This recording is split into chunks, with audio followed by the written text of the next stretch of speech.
Hello everyone. તો આજે આપણે જોઈશું heat treatment of steels. So Y it is required, એટલે કે હીટ ટ્રીટમેન્ટની જરૂર શા માટે પડી.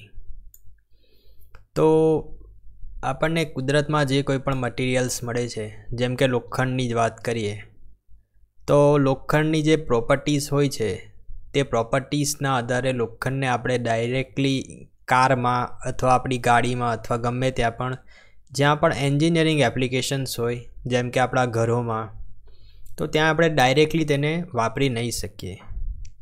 તો કેવી રીતે વાપરવામાં આવે, તો તેના ઉપર જરૂરી હીટ ટ્રીટમેન્ટ કરવામાં આવે છે. એટલે કે આપણને જે ઈચ્છિત ડિઝાયર્ડ મિકેનિકલ, ઇલેક્ટ્રિકલ અને કેમિકલ પ્રોપર્ટીઝ જે છે એ ઈચ્છિત પ્રોપર્ટીઝ મેળવવા માટે આપણે મટીરિયલ્સની ઉપર હીટ ટ્રીટમેન્ટ કરવાની જરૂર પડે છે. Commercial alloys are always heat treated. Commercial જે પણ એલોઇસ છે એ બધી જ હીટ ટ્રીટેડ કરેલી જ હોય છે. કોમર્શિયલ એલોઇસ અથવા કોમર્શિયલ મેટલ્સ, જેમ કે આપણે લોખંડના સળિયા જે ઘર બાંધવામાં વપરાય છે તે એ બધા હીટ ટ્રીટેડ કરેલા જ હોય છે. So what basically a heat treatment is. તો હવે તમે હીટ ટ્રીટમેન્ટ કહેશો કોને? તો જનરલી આપણે જોઈએ તો steel is heated to a specified temperature. કોઈ પણ સ્ટીલ હોય, સ્ટીલ તો ઘણા બધા પ્રકારના હોય છે, તો દરેક સ્ટીલ માટે જે સ્પેસિફાઈડ ટેમ્પરેચર હોય તે અલગ અલગ હોય છે, અને અલગ અલગ હીટ ટ્રીટમેન્ટ માટેનું પણ સ્પેસિફાઈડ ટેમ્પરેચર અલગ અલગ હોય છે. તો એ સ્ટીલને ત્યાં સુધી ગરમ કરવામાં આવે, heated to a specified temperature and then cooling at a controlled rate. અને પછી એને ત્યાં થોડા સમય સુધી રાખવામાં આવે ને પછી તેને કંટ્રોલ્ડ રેટમાં કુલિંગ કરવામાં આવે. જેમ કે એક એનેલિંગ પ્રોસેસ છે હીટ ટ્રીટમેન્ટમાં, તો એ એનેલિંગ પ્રોસેસની અંદર જે આપણે સ્પેસિમેન લઈશું એ સ્પેસિમેનને તમે ફર્નેસની અંદર જ કૂલ કરવાનું હોય, એટલે કે ફર્નેસને સ્વિચ બંધ કરી દેવાની અને ફર્નેસની અંદર ઠંડુ થવા દેવાનું. તો એકદમ લાંબો ટાઈમ લાગે, 1 કે 2 દિવસ પણ લાગી જાય ઠંડુ થવા માટે. જ્યારે બીજી એક પ્રોસેસ છે હીટ ટ્રીટમેન્ટ હાર્ડનિંગની વાત કરીએ, તો એ હાર્ડનિંગમાં અથવા ક્વેન્ચિંગ, એ બંને સેમ જ છે, હાર્ડનિંગ અથવા ક્વેન્ચિંગ. તો એ ક્વેન્ચિંગમાં શું થાય છે કે આપણે લુહારને ત્યાં જઈએ ત્યારે એ દાટરડું જે હોય છે તેને ગરમ કરે છે. પહેલાં એકદમ લાલ ચોળ ગરમ થઈ જાય પછી શું કરે, એને તરત જ પાણીની અંદર ડૂબાડી દે. એટલે પાણીની અંદર ડૂબાડી દેવાથી શું થાય કે એનું જે કુલિંગ રેટ છે તે એકદમ હાઈ થઈ જાય અને મર્ટેનસાઇટ સ્ટ્રક્ચર મળી જાય આપણને. તો આમ પેલું એનેલિંગમાં આપણે જોયું તો ફર્નેસની અંદર કૂલ કર્યું, અને આપણે આ હાર્ડનિંગમાં જોયું તો પાણીની અંદર એકદમ સ્પીડમાં કૂલ કર્યું. તો આ રીતે અલગ અલગ કુલિંગ રેટ માટે અલગ અલગ પ્રોપર્ટીઝ આપણને મટીરિયલ્સમાં મળે છે. હવે આ કરવાની જરૂર શા માટે પડી? તો એનાથી ઇમ્પ્રૂવમેન્ટ થાય છે મિકેનિકલ પ્રોપર્ટીઝમાં. તો કઈ કઈ પ્રોપર્ટીઝ ઇમ્પ્રૂવ થાય છે? તો કે હાર્ડનેસ, સ્ટ્રેન્થ, ડક્ટિલિટી. મટીરિયલ્સની હાર્ડનેસ વધી જાય છે, સ્ટ્રેન્થ વધી જાય છે, ડક્ટિલિટી વધી જાય છે. કોઈક પ્રોસેસમાં બધું ઘટે પણ છે. એટલે પ્રોપર્ટીઝની અંદર ચેન્જ લાવવા માટે આપણે હીટ ટ્રીટમેન્ટ કરવાની જરૂર પડે છે. હવે બીજું જોઈએ આપણે, તો હીટ ટ્રીટમેન્ટનો ઇન્ડસ્ટ્રીયલ યુઝ શું છે? તો હીટ ટ્રીટમેન્ટ શા માટે વાપરવામાં આવે છે? તો કે રિલીવ ઇન્ટરનલ સ્ટ્રેસ. જો તમારે ઇન્ટરનલ સ્ટ્રેસ ડેવલપ થયો હોય, હવે ઇન્ટરનલ સ્ટ્રેસ ડેવલપ કેવી રીતના થાય તો તેનું થોડીક માહિતી આપી દઉં તમને. તો કોઈ પણ મેટલ્સ હોય તે મેટલ્સની ઉપર તમે હથોડીથી ઉપરથી માર કરો, એટલે હથોડી વડે જો મેટલ્સને ટીપો તો ત્યાં ખાડો જેવો પડી જશે. તો ત્યાં જે છે એ કોમ્પ્રેસિવ સ્ટ્રેસ ડેવલપ થઈ જશે. હવે એ જે ખાડો પડી ગયો એ સ્ટ્રેસવાળો જે સ્પેસિમેન છે એને જો તમે પોતાના યુઝમાં લેશો તો એ મટીરિયલ્સ જ્યાં ખાડો પડ્યો છે ને ત્યાંથી જ તૂટશે, કેમ કે ત્યાં ઓલરેડી ઇન્ટરનલ સ્ટ્રેસ ડેવલપ થયેલો છે. તો એ ઇન્ટરનલ સ્ટ્રેસને પહેલાં આપણે રિલીવ કરી દેવો પડે. તો એ રિલીવ કેવી રીતના કરે? તો એ હીટ ટ્રીટમેન્ટની મદદથી આપણે ઇન્ટરનલ સ્ટ્રેસ રિલીવ થઈ જાય. પછી વેલ્ડિંગ કરે ત્યારે પણ ઇન્ટરનલ સ્ટ્રેસ જનરેટ થયેલા હોય છે, તેને પણ આપણે દૂર કરવા પડે છે. પછી બીજું જોઈએ તો મશીનેબિલિટી ઇમ્પ્રૂવ કરવા માટે ઘણી બધી મેટલ્સ એટલી બધી હાર્ડ છે કે જેને તમે મશીનિંગ કરો તો 5 મિનિટ મશીનિંગ કરો એટલે તો પેલું ટૂલ જે છે તે બુઠ્ઠું થઈ જાય અને ફરીથી તમારે ટૂલ્સને ઘસવું પડે. તો આવું નહીં કરવું હોય તો પહેલાં એની પર હીટ ટ્રીટમેન્ટ કરી દેવાની અને એ મટીરિયલ્સને સોફ્ટ બનાવી દેવાનું અને પછી તેની મશીનિંગ કરવાનું. પછી બીજું જોઈએ તો to improve tensile strength and tensile Young's modulus. Tensile strength વધારવી હોય, હવે કેવી રીતના વધારે તો થોડું જણાવી દઉં કે જ્યારે તમે કાર્બન્સ પાર્ટિકલ લગાવી દો સરફેસની ઉપર, આ એકચ્યુઅલી પ્રોસેસને કહેવાય સરફેસ હાર્ડનિંગ પ્રોસેસ. તો તેના દ્વારા તમે ટેન્સાઇલ સ્ટ્રેન્થ પણ ઇમ્પ્રૂવ કરી શકો અને યંગ મોડ્યુલસ પણ સાથે ઇમ્પ્રૂવ થઈ જાય. To get a desired hardness and increase wear resistance. Hardness વધારવા માટે અને વિયર રેઝિસ્ટન્સ વધારવા માટે આપણે જે દાંતરડાને જે ક્વેન્ચિંગ કરીએ ને તો ત્યારે શું થાય, તેની હાર્ડનેસ વધી જાય અને તેનો વિયર રેઝિસ્ટન્સ વધી જાય. મીન્સ કે તમે એના મદદથી વધારે લાકડા કાપી શકો. પછી ટુ ઇમ્પ્રૂવ ટફનેસ તમારે વધારવી હોય તો તેના માટે પણ હીટ ટ્રીટમેન્ટ પ્રોસેસ વપરાય. To improve a surface hardness by hardening process. જો તમારે સરફેસની હાર્ડનેસ ઇમ્પ્રૂવ કરવી હોય હાર્ડનિંગ પ્રોસેસ દ્વારા તો પણ હીટ ટ્રીટમેન્ટનો ઉપયોગ થાય છે. પછી આ એક ઇમ્પોર્ટન્ટ છે, to refine a grain size of steel for better mechanical properties. જો તમારે ગ્રેન સાઇઝ રિફાઇન કરવી હોય તો પણ હીટ ટ્રીટમેન્ટ પ્રોસેસનો ઉપયોગ થાય છે. હવે ગ્રેન સાઇઝ રિફાઇન કરવાની જરૂર શા માટે પડી, તો પહેલાં આપણે હથોડી વડે ફટકા મારવાવાળું એક્ઝામ્પલ જોયું. તો તેમાં જે ગ્રેન છે ને એ બધા જ્યાં ખાડો પડી જાય ત્યાં બધા ગ્રેન એકદમ બધા ઢગલો થઈ જાય બધા. તો હવે જ્યારે તમે એને હીટ ટ્રીટમેન્ટ કરો ત્યારે એ ગ્રેન ફરીથી જે ઓરિજિનલ શેપમાં હોય તે શેપમાં આવી જાય. અને રિફાઇન ગ્રેન સાઇઝ એટલે કે જો અમુક ગ્રેન નાના થઈ ગયા હોય અને અમુક ગ્રેન મોટા થઈ ગયા હોય તો બધી જગ્યાએ જ્યાં ગ્રેન નાના હોય ત્યાંની મટીરિયલ્સની પ્રોપર્ટી અલગ હોય અને જ્યાં ગ્રેન મોટા હોય ત્યાંની મટીરિયલ્સની પ્રોપર્ટી અલગ હોય. તો હવે બધા ગ્રેનને સરખા કરવા પડે. બધા ગ્રેનને સરખા કરવાથી શું થાય કે આખા જે મટીરિયલ છે તેની પ્રોપર્ટીઝ એક સરખી થઈ જાય અને આ કરવું ઘણું જરૂરી છે. તો એ શાના દ્વારા થાય, તો એ પણ હીટ ટ્રીટમેન્ટ દ્વારા જ થાય છે. હવે હીટ ટ્રીટમેન્ટનું જે ક્લાસિફિકેશન છે તેમાં જોઈએ તો કઈ પ્રોસેસીસ આવે છે. તો પહેલું છે એનેલિંગ, બીજું છે સરફેસ હાર્ડનિંગ, પછી સ્પેરોડાઇઝિંગ, નોર્મલાઇઝિંગ, હાર્ડનિંગ અને ટેમ્પરિંગ. હવે આ પ્રોસેસ વિશે થોડી બેઝિક ડિટેલ્સ આપણે મેળવીએ. તો એનેલિંગ પ્રોસેસમાં શું થાય, તો એનેલિંગ પ્રોસેસ છે તેમાં સ્ટીલને એક્સપોઝ કરવામાં આવે એલિવેટેડ ટેમ્પરેચર. હવે કેટલા ટેમ્પરેચરે એક્સપોઝ કરવાનું હોય અથવા કેટલા ટેમ્પરેચર સુધી ગરમ કરવાનું હોય એ તો આપણે એની જ્યારે ફૂલ ડિટેલ્સમાં જોઈશું ત્યારે જોઈશું. અને પછી શું કરવાનું, એને કેપ્ટ એટ ધેટ ટેમ્પરેચર, અને તે ટેમ્પરેચરે એને થોડા સમય માટે રહેવા દેવાનું અને પછી તેને સ્લોલી કૂલ્ડ કરવાનું. અને આવી રીતના એનેલિંગ પ્રોસેસ કરવાથી શું થશે તો કે રિલીવ સ્ટ્રેસ એટલે કે જે પણ અંદર ઇન્ટરનલ સ્ટ્રેસીસ જનરેટ થયેલો હોય તે બધો સ્ટ્રેસ રિલીવ થઈ જશે અને જેનાથી શું થશે, ડક્ટિલિટી અને ટફનેસ ઇન્ક્રીઝ થઈ જશે. બરાબર. તો એનેલિંગનો ઉપયોગ શાના માટે થાય છે, ડક્ટિલિટી અને ટફનેસ વધારવા માટે. પછી જોઈએ હાર્ડનિંગ પ્રોસેસ. તો હાર્ડનિંગ પ્રોસેસમાં શું છે, તો steel heated to austenitising temperature અને પછી તેને quench in water. Austenitising temperature સુધી ગરમ કરવાનું, પછી quench in water or oil અથવા વોટરમાં તેને ક્વેન્ચ કરવાનું. ક્વેન્ચ એટલે ડૂબાડવાનું. To get a desired hardness and martensite structure. હવે આવું કરવાથી શું થશે, તો આપણને જે ડિઝાયર્ડ હાર્ડનેસ છે તે મળશે અને મર્ટેનસાઇટ સ્ટ્રક્ચર મળશે.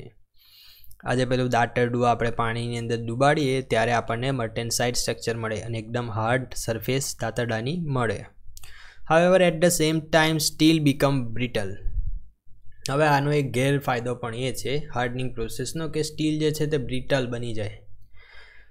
તો હવે એનો ઉપાય શું, કેમ કે બ્રિટલ વસ્તુ તો તમે જાણો જ છો કે આપણે બ્રિટલ વસ્તુ એન્જિનિયરિંગમાં તો મોટે ભાગે ના જ વપરાય. તો ટુ રિડ્યુસ ધેટ બ્રિટલનેસ આપણે શું કરવું પડે? ટેમ્પર્ડ કરવું પડે. આફ્ટર ક્વેન્ચિંગ ટેમ્પર્ડ કરવું પડે. ટેમ્પરિંગ એ એક પ્રોસેસ છે. તો હાર્ડનિંગ પછી ઓલવેઝ જે પણ સ્ટીલ હોય તે બ્રિટલ બની જાય છે અને એ બ્રિટલ બનેલા સ્ટીલને તમારે ટેમ્પર્ડ કરવું ઘણું જરૂરી બને છે અને ટેમ્પર્ડ કરવાથી સ્ટીલની ટફનેસ જે છે તે વધી જાય છે. ટફનેસ તો તમે જાણો જ છો, ટફનેસ કોને કહેવાય? તો કોઈ પણ મટીરિયલ્સ છે તે જ્યાં સુધી ફ્રેક્ચર નહીં થઈ જાય ત્યાં સુધી તે જેટલી પણ એનર્જી એબ્સોર્બ કરી શકે તેને તેની ટફનેસ કહેવાય. ટફનેસ એટલે પેલો એરિયા. આ તમે સ્ટ્રેસ સ્ટ્રેનનો ગ્રાફ જરાક આવા ટાઈપનો હોય છે. Stress strain sigma epsilon. Stress strain ગ્રાફનો જે અંડર એરિયા જે આવે તે કહેવાય ટફનેસ. નોર્મલાઇઝિંગ વિશે જોઈએ આપણે. તો normalising use to refine the grains and to produce uniform desirable grain size because fine grain steel are tougher than coarse grain steel. Normalising use to refine a grains. ગ્રેન્સને જો તમારે રિફાઇન કરવા હોય તો કઈ પ્રોસેસ વપરાય? તો કે નોર્મલાઇઝિંગ વપરાય. અને યુનિફોર્મ ડિઝાયરેબલ ગ્રેન સાઇઝ એટલે આખા મટીરિયલ્સમાં યુનિફોર્મ ગ્રેન થઈ જાય નોર્મલાઇઝિંગ કરવાથી. હવે શા માટે નોર્મલાઇઝિંગ કરવામાં આવે? તો કે ફાઇન ગ્રેન સ્ટીલ જે છે એ tougher than coarse grain steel. એટલે જો ગ્રેન કોર્સ હોય તો એ સ્ટીલ સારી ક્વોલિટીનું નહીં કહેવાય. ફાઇન ગ્રેન સ્ટીલ હોય તો તે ટફર છે, મીન્સ કે વધારે એનર્જી એબ્સોર્બ કરી શકે છે. માટે આપણે નોર્મલાઇઝિંગ કરવું પડે. જોયું આપણે હવે હીટ ટ્રીટમેન્ટ માટેની જે જરૂરિયાત હતી તે તમને ખબર પડી હશે કે આપણને ડિઝાયર્ડ પ્રોપર્ટીઝ મળે, જેમ કે ટફનેસ વધી જાય. અહીંયા પણ ટફનેસ વધી જાય, અહીંયા ઇન્ટરનલ સ્ટ્રેસ ઘટી જાય અને ડક્ટિલિટી અને ટફનેસ વધી જાય. તો આમ ડિઝાયર્ડ પ્રોપર્ટી મેળવવા માટે આપણે હીટ ટ્રીટમેન્ટ કરીએ છીએ.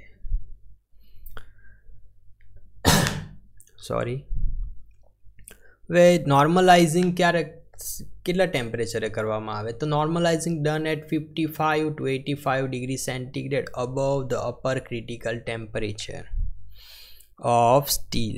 અપર ક્રિટિકલ ટેમ્પરેચર કોને કહેવાય એ આપણે આગળની સ્લાઇડમાં જોઈશું.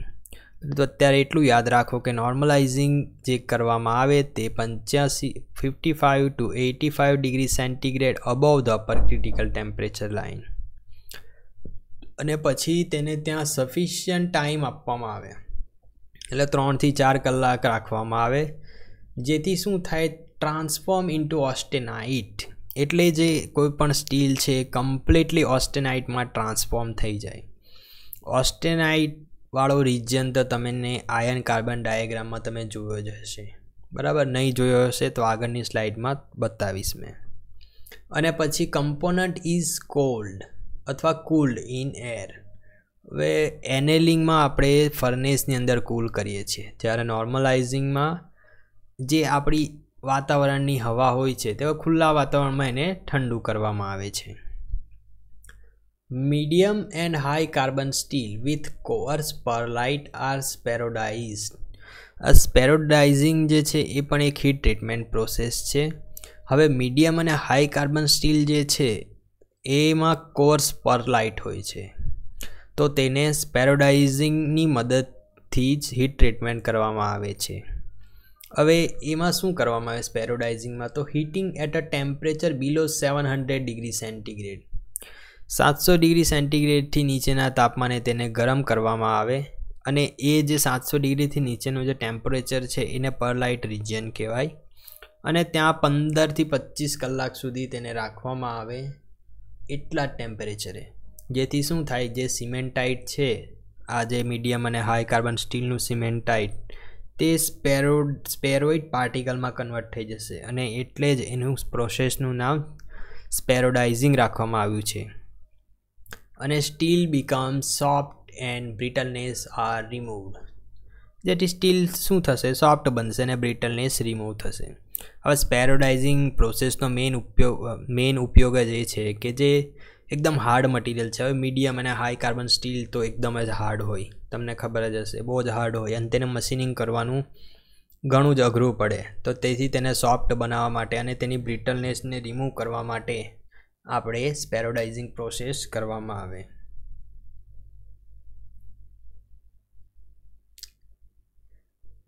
હવે જોઈએ તો basic requirement for hardening of steel.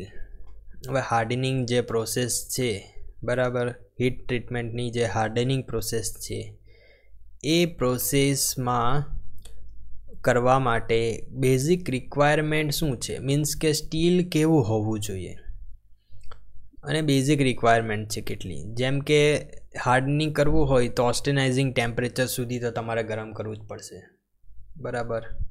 પછી સફિશિયન્ટ કાર્બન કન્ટેન્ટ હોવું જોઈએ, 0.5%થી વધારે કાર્બન એની અંદર હોય સ્ટીલમાં તો જ તે હાર્ડનિંગ થઈ શકે.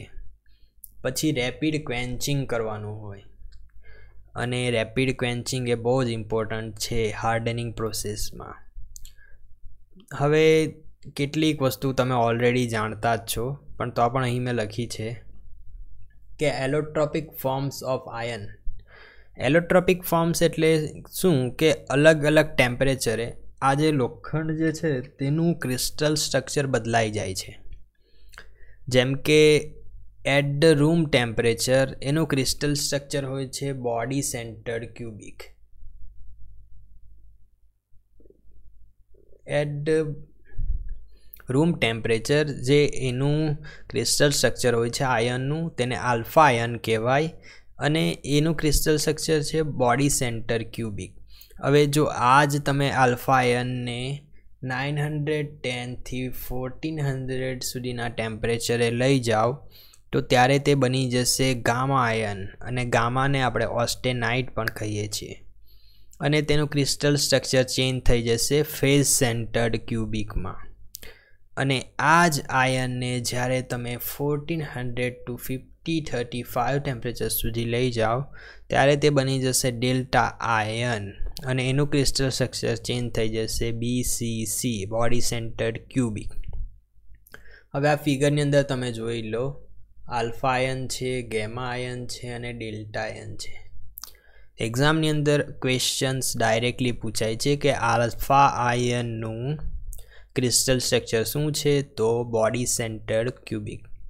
આ વસ્તુ ફિગરની ઉપરથી યાદ રાખવી ઘણી સહેલી બનશે. જેમ કે નીચેથી ઉપર તરફ જતા આલ્ફા, ગેમા, ડેલ્ટા આવી રીતના યાદ રાખવાનું. અને આલ્ફાથી સ્ટાર્ટ કરીએ તો આલ્ફા એટલે એ બીની ઉપર એ પછી બી આવે છે, એ પછી બી આવે છે, તે મુજબ આલ્ફા પછી બી આવે, બરાબર. એટલે આલ્ફાની સાથે BCC યાદ રાખવાનું, પછી BCC પછી FCC આવે ને ફરી પાછું ઉપર જશું તેમ તેમ BCC આવશે, બરાબર. તો આ રીતે તમે યાદ રાખી શકો છો. આલ્ફા આયર્નને ફેરાઇટ પણ કહેવાય છે, ગેમા આયર્નને ઓસ્ટેનાઇટ પણ કહેવાય છે અને ડેલ્ટા આયર્નને ડેલ્ટા જ કહેવાય છે. અને ટેમ્પરેચર પણ તમારે યાદ રાખવાનું છે. હવે 768 જે આ ટેમ્પરેચર છે 768, તેને તમે ક્યુરી ટેમ્પરેચર પણ કહો છો. એને ક્યુરી ટેમ્પરેચર કેમ કહેવાય? કેમ કે એ ટેમ્પરેચર પછીનો જે આલ્ફા આયર્ન છે એ છે ને મેગ્નેટિક નહીં રહે, એટલે કે નોન મેગ્નેટિક થઈ જાય. તો નોન મેગ્નેટિક થઈ જાય એના માટે એને ક્યુરી ટેમ્પરેચર કહેવાય, કેમ કે મેગ્નેટિક પ્રોપર્ટીઝ આયર્ન જે છે એ ગુમાવી દે છે. હવે બીજી સ્લાઇડ જોઈએ તો આપણે આ સ્લાઇડની અંદર બધું હીટ ટ્રીટમેન્ટની હશે, આપણે ડિટેલ્સમાં જોઈશું. તો આના પછીના વિડીયોમાં આપણે બધી હીટ ટ્રીટમેન્ટ વિશે ડિટેલ્સમાં માહિતી મેળવીશું. તો thanks for watching this video. Thank you everyone. Bye bye, C yeah, take care. તો મળીએ નેક્સ્ટ વિડીયોમાં.